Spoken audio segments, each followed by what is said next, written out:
But I do ask every publisher, every editor, and every newsman in the nation to re-examine his own standards and to recognize the nature of our country's peril.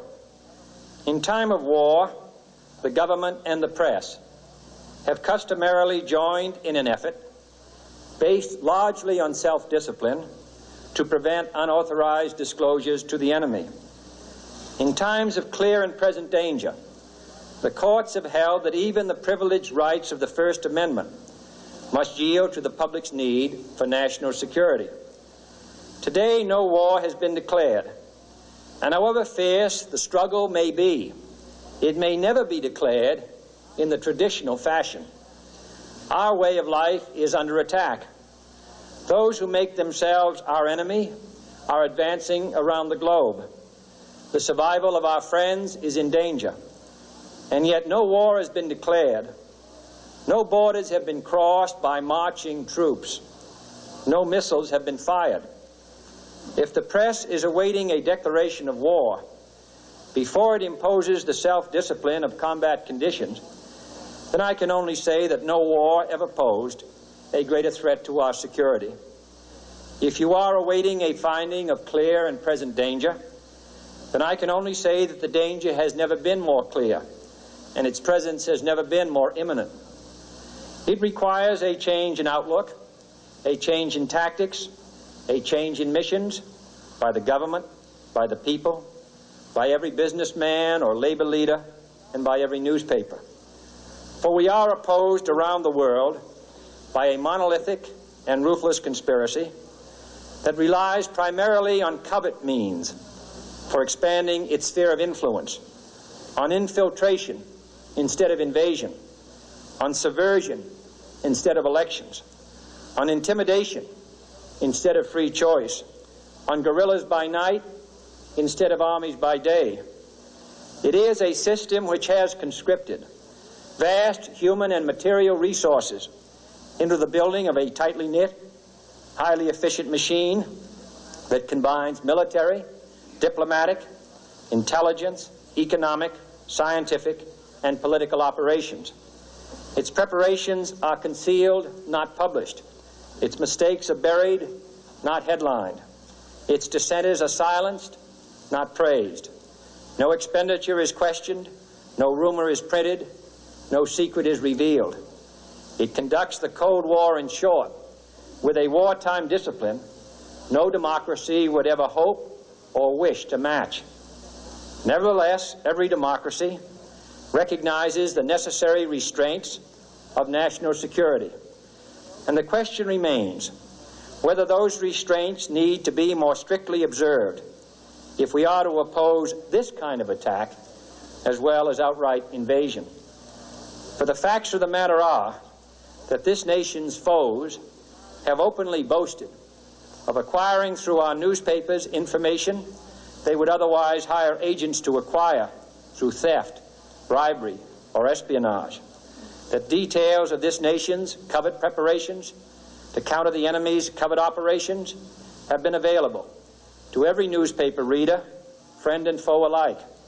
That the size, the strength, the location, and the nature of our forces and weapons, and our plans and strategy for their use, have all been pinpointed in the press and other news media to a degree sufficient to satisfy any foreign power, and that in at least one case, the publication of details concerning a secret mechanism whereby satellites were followed required its alteration at the expense of considerable time and money.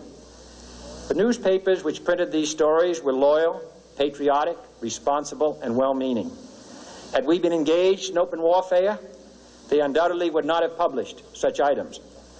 But in the absence of open warfare, they recognized only the tests of journalism and not the tests of national security. And my question tonight is whether additional tests should not now be adopted. That question is for you alone to answer. No public official should answer it for you. No governmental plan should impose its restraints against your will. But I would be failing in my duty to the nation in considering all of the responsibilities that we now bear and all of the means at hand to meet those responsibilities if I did not commend this problem to your attention and urge its thoughtful consideration. On many earlier occasions I have said, and your newspapers have constantly said, that these are times that appeal to every citizen's sense of sacrifice and self-discipline. They call out to every citizen to weigh his rights and comforts against his obligations to the common good. I cannot now believe that those citizens who serve in the newspaper business consider themselves exempt from that appeal.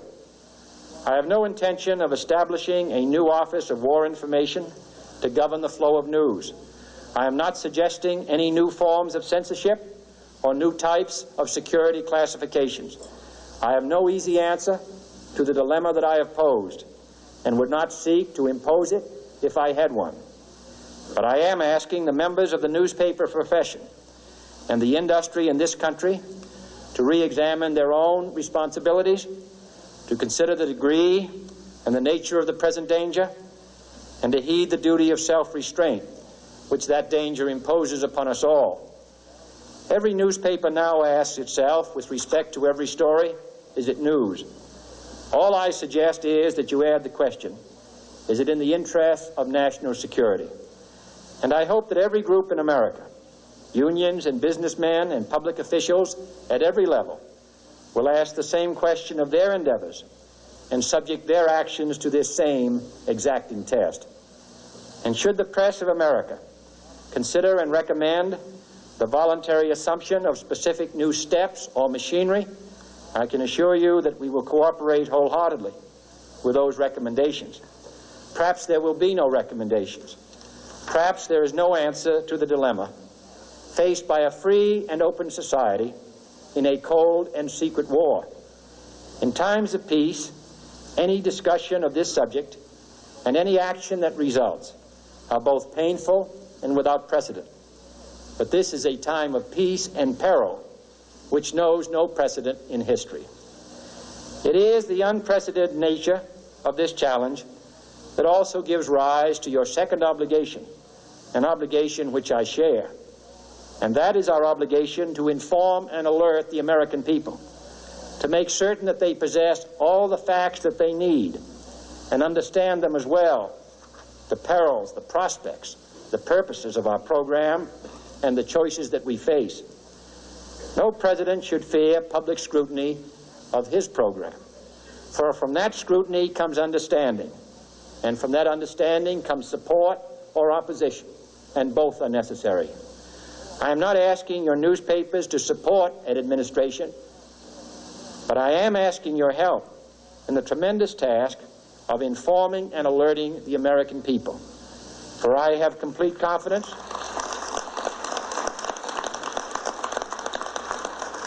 in the response and dedication of our citizens whenever they are fully informed. I not only could not stifle controversy among your readers, I welcome it. This administration intends to be candid about its errors.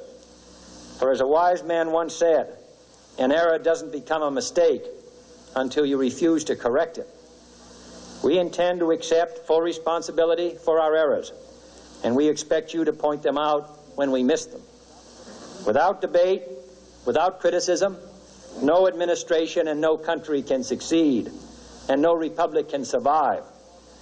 That is why the Athenian lawmaker Solon decreed it a crime for any citizen to shrink from controversy.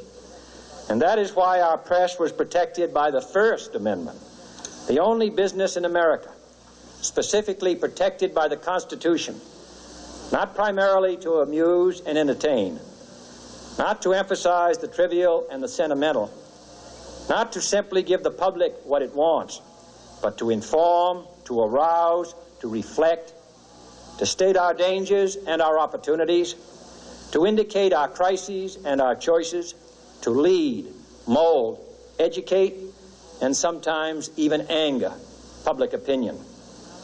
This means greater coverage and analysis of international news, for it is no longer far away and foreign, but close at hand and local.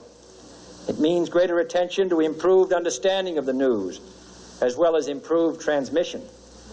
And it means, finally, that government at all levels must meet its obligation to provide you with the fullest possible information outside the narrowest limits of national security, and we intend to do it. It was early in the 17th century that Francis Bacon remarked on three recent inventions already transforming the world: the compass, gunpowder, and the printing press. Now the links between the nations, first forged by the compass, have made us all citizens of the world, the hopes and threats of one becoming the hopes and threats of us all. In that one world's effort to live together, the evolution of gunpowder to its ultimate limit has warned mankind of the terrible consequences of failure. And so it is to the printing press, to the recorder of man's deeds, the keeper of his conscience, the courier of his news, that we look for strength and assistance, confident that with your help, man will be what he was born to be, free and independent.